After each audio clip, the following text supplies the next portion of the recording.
Astig yan ah. Ako pala si Andy. Ikaw, ano name mo? Anak, kakilala mo ba yung kausap mo? Not really, Mom. But he's fun to talk to. Be careful, anak.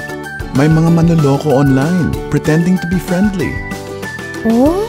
Kaya anak, be wiser than them. Anong gagawin mo kapag ina-add ka ng di mo kilala? Sasabihin ko po sa inyo.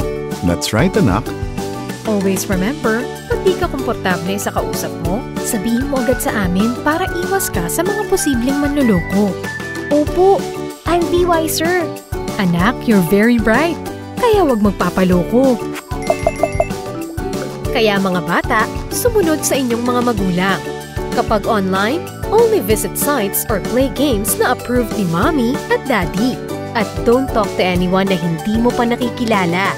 Mas mabuting ipaalam sa inyong parents or guardian kapag may strangers na nag-message at gustong makipag-chat sa inyo sa mga online games or social media apps.